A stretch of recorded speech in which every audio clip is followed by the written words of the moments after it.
हाय दोस्तों, कैसे हो आप सब। Welcome back to my channel. तो आज की कहानी बहुत ज़्यादा स्पेशल है। ब्रह्माणी और तिल के बीच पंचतंत्र की कहानी। आज की कहानी है ब्रह्माणी और तिल के बीच इन हिंदी। तो चलो शुरू करते हैं। बहुत समय पहले की बात है। किसी गांव में एक गरीब ब्राह्मण रहता था। एक दिन उस ब्राह्मण के घर कुछ अतिथि आए।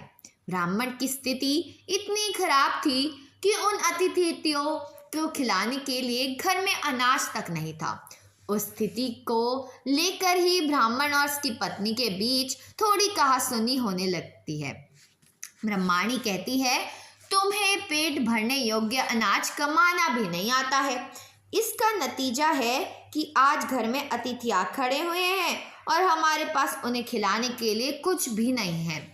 इस पर ब्राह्मण अपनी पत्नी से कहता है, कल कर्क संक्रांति है। मैं कल भिक्षा लेने के लिए दूसरे गांव जाऊंगा। वहां एक ब्राह्मण ने मुझे आमंत्रित किया है। वह सूर्य देव की तृप्ति के लिए कुछ दान देना चाहता है। तब तक जो कुछ भी घर में हो उसे आदर सत्कार के साथ अतिथियों के सामने रखिए।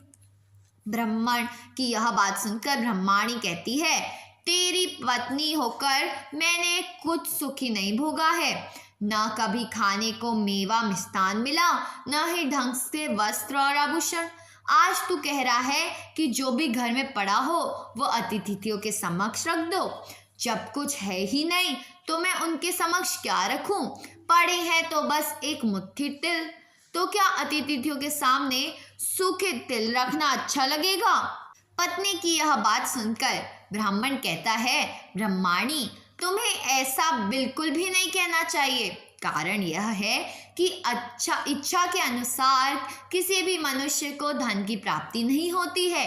जरूरी है तो पेट भरना, और पेट भरने योग्य अनाज तो मैं ले ही आता हूँ। अधिक धन की चाहत अच्छी नहीं। ऐसी इच्छा का तुम्हें त्याग कर देना चाहिए। अधिक धन की इच्छा के चक्कर में मनुष्य के माथे पर शिखा बन जाती है। माथे पर शिखा वाली बात सुन ब्रह्माणी बड़े ही आश्चर्य से ब्राह्मण से पूछती है, अधिक धन की इच्छा से माथे पर शिखा हो जाती है? मैं कुछ समझी नहीं। जो भी कहना है खुलकर कहिए। ब्रह्माणी के इस सवाल का जवाब देने के लिए ब्राह्मण अपनी पति को शिकारी और गीदड़ की एक कहानी सुनाता है। ब्राह्मण कहानी की शुरुआत करता है। एक दिन एक शिकारी जंगल में शिकार की खोज कर रहा था। जंगल में कुछ दूर आगे बढ़ने के बाद शिकारी को एक काले रंग का पहाड़ जैसा विशाल सुअर दिखाई देता है। सुअर को देखते ही शिकारी अपना धनुष उठा लेता है और कमान खींचते हुए सुअर पर निशाना लगा देता है। कमान से निकला हुआ तीर तीव्र गति से सुअर को घायल कर देता है। घायल होने पर सुअर चिंघाड़ता हुआ शिकारी पर पलटवार कर देता है। सुअर के तीखे दांतों से शिकारी का पेट फट जाता है। इस तरह शिकारी और शिकार दोनों ही अंत हो जाता है। इसी बीच खाने की तलाश में भगता हुआ एक भूखा गीदड़ वहां से होकर गुजरता है, जहां शिकारी और सुअर का शव पड़ा हुआ था। बिना मेहनत इतना सारा भोजन देख गीदड़ मन ही मन बहुत खुश होता है और मन ही मन सोचता है कि आज तो ईश्वर की बड़ी कृपा हुआ, जो इतना अच्छा और अधिक भोजन एक साथ मुझे मिला है। मैं इसे धीरे धीरे और आराम से खाऊंगा ताकि लंबे समय तक मैं इसे उपयोग में लाऊंगा। इस तरह मैं इस भोजन के साथ लंबे समय तक अपनी भूख को शांत रख पाऊंगा। इन सभी बातों पर विचार करते हुए गीदड़ सबसे पहले छोटी छोटी चीजों को खाना शुरू करता है। तभी उसे शिकारी के मृत शरीर के पास धनुष पड़ा मिलता है। गीदड़ के मन में पहले उसे ही खाने का विचार आता है और वह धनुष पर चढ़ी डोर को चबाने लगता है।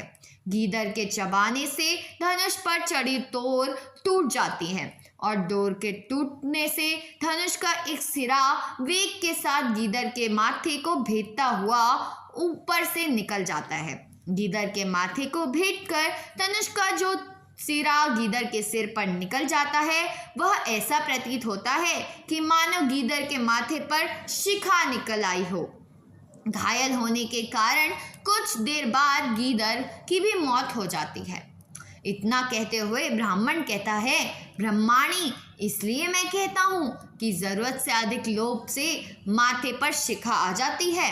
यह कथा सुनने के बाद ब्रह्माणी कहती है, ठीक है, अगर ऐसी ही बात है तो घर में जो मुट्ठी भर तिल पड़े हैं उन्हीं को मैं अतिथियों को दे देती हूँ। अब देखो क्या होता है। ब्रह्माणी की यह बात सुनकर ब्राह्मण संतुष्ट होता है और भिक्षा के लिए घर से बाहर निकल जाता है। वहीं ब्रह्माणी भी घर में पड़े तिल को धूप में सुखाने के लिए फैला देती है।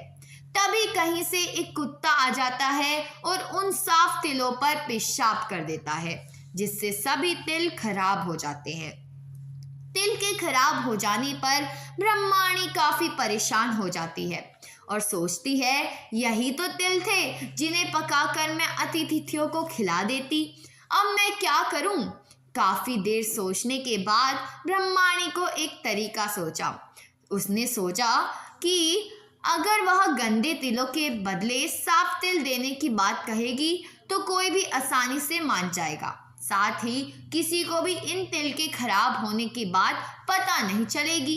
इस विचार के साथ वह इन तिलों को लेकर घर घर घूमने लगी। ब्रह्माणी की यह बात सुनकर एक महिला वह तिल लेने के लिए तैयार हो गई, लेकिन उस महिला का पुत्र अर्थशास्त्र पढ़ा हुआ था।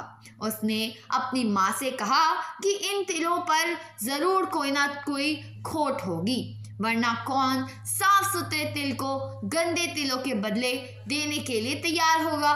पुत्र की यह बात सुनकर महिला ने ब्रह्माणी के तिलों को लेने से मना कर दिया।